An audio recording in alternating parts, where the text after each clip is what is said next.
সকাল থেকে রাত পর্যন্ত যে খাওয়া দাওয়াগুলো করি, মানে ধরুন বিভিন্ন খাওয়া দাওয়া করি, সেগুলোর মধ্যে টক্সিন যেমন যায়, তাহলে আমাদের অ্যালকোহল কি করে কিনা শরীরের ভেতরে টক্সিনটাকে বার করে।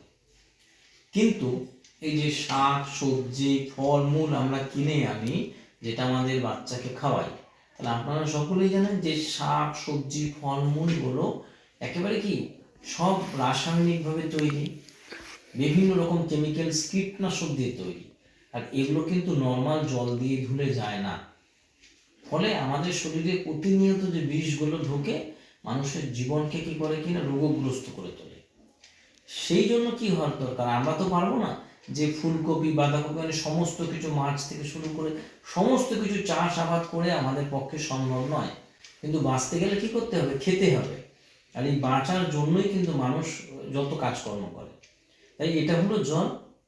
আমরা যে শাক পাতা সবজি যেগুলোকে যখন ডিটক্স করব, মানে এখান থেকে জীবাণু আমরা কেমিক্যালগুলোকে বার করার জন্য যেটা করবো কি, জলটা আছে, ধরে নিলাম এটা কেমিক্যাল, তাহলে এই জলের মধ্যে কেমিক্যাল আছে, ঠিক আছে, আমরা একটু কেমিক্যাল দিলাম।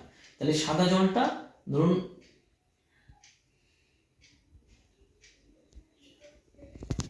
দেখুন কেমিক্যাল অ্যাড করছে না, ঠিক আছে। দেখুন এই জলটার মধ্যে কি ঢুকে গেছে, ভালো করে বলুন। দেখুন কেমিক্যাল ঢুকে গেছে, জুম করলে ভালো। দেখুন এর মধ্যে কি ঢুকে আছে, দেখুন কেমিক্যাল ঢুকে আছে, বিষ ঢুকে আছে। তাহলে এবারে এই যে জলটা যদি আমি যদি কেমিক্যাল খাই, আমার কেমিক্যালগুলো ঢুকছে তো, হ্যাঁ। দেখুন আমি আরো কেমিক্যাল দিলাম, তাহলে আমাদের শরীরে এইভাবে কেমিক্যালগুলো ঢুকে যাচ্ছে। তাহলে আমি যে শাক পাতা সবজি যেগুলোই ব্যবহার করি না কেন, আমাদের উচিত হচ্ছে গিয়ে একটা ভারী কোনো কিছু দিয়ে সেটাকে হচ্ছে জলের মধ্যে চুবিয়ে রাখা। এবং তার আগে যেটা সব থেকে প্রয়োজন, এই রয়েস ইন্ডিয়ার ডিটক্স স্প্রে আছে। এটা কি করে কিনা, যে শাক সবজি লতা পাতা ফলমূল আছে, তার মধ্যে থেকে যত যে আপনার কেমিক্যালগুলো আছে সেগুলোকে কি করে কিনা দূর করে। এবং আমি কি করছি দেখুন কিভাবে এটা কাজ করে। তাহলে আমাদের কেমিক্যাল আছে কি নেই, আমরা দেখতে পাচ্ছি আছে। এবার এর মধ্যে আমি কি করছি কিনা, এই স্প্রেটাকে দিচ্ছি, 1 2, দেখুন আমি দুটো স্প্রে করলাম, তাহলে কি আমরা দেখতে পারলাম, পরিষ্কার হয়ে গেছে। তার মানে কি, যে ফল মূল শাক পাতা সবজির মধ্যে যে কেমিক্যালগুলো থাকবে সেগুলোকে বার করার জন্য আমরা কি করব, আমরা যে জলটাকে আমরা ব্যবহার করি তার মধ্যে রয়েস ইন্ডিয়ার এই ডিটক্সিফাই স্প্রেটাকে দুবার স্প্রে করে জলটাকে ভালো করে নাড়িয়ে নেব। নাড়িয়ে নিয়ে এবারে সেই জলটাকে আমরা কি করব কিনা, ভারী যে সবজিগুলোকে ভারী একটা কোনো কিছু দিয়ে, ছাঁকনি টাইপের কোনো কিছু দিয়ে আধা ঘন্টা ওই জলটা চুবিয়ে রাখবেন।